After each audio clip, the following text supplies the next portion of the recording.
Hello, Sunday School Scholars. Today we're talking about the story of Hannah. Hannah is a young lady, and we say that because she was of childbearing age.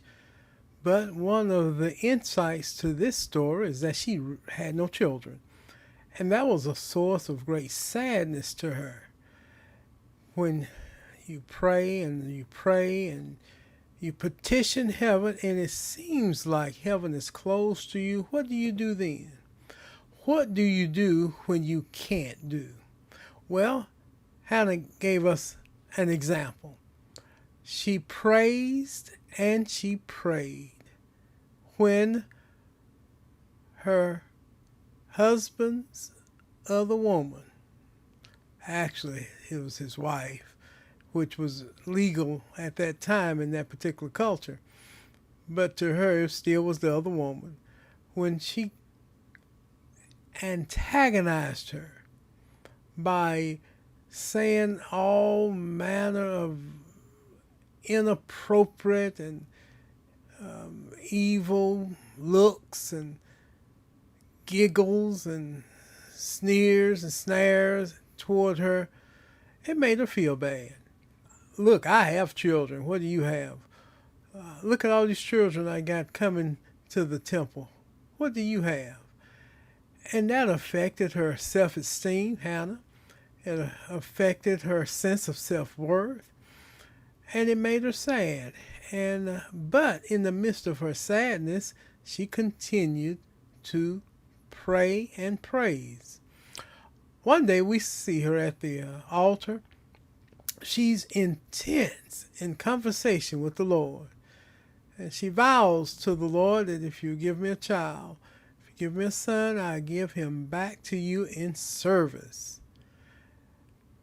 The pastor, the man of God who was on station there at the temple, saw her and told her, you need to go home and get sober. Your mouth is moving, but nothing is coming out. You must be drunk. She said, sir, I assure you that I'm not. And he went on to advise her, as intense as your prayer is and your praise, you just go on home and watch God work. It was like a burden was lifted off of her. She went home joyously. She came to the temple burdened down with care.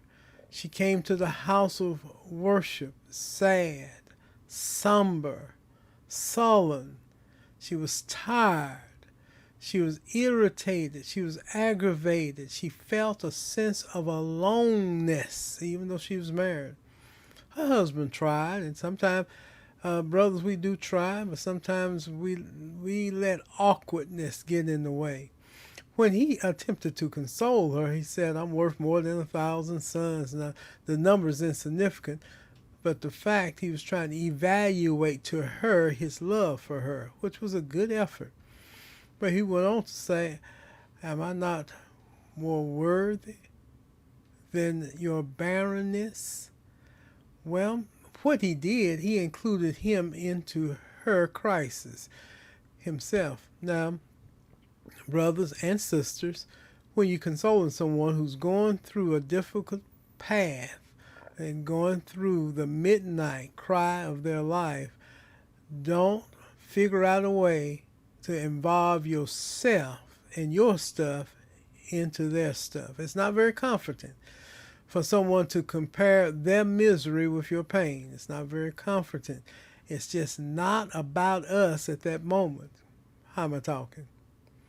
Well, as time passed and she went down from the temple joyously, even though she came sad, nothing had really changed. Nothing had really happened, but her disposition had changed.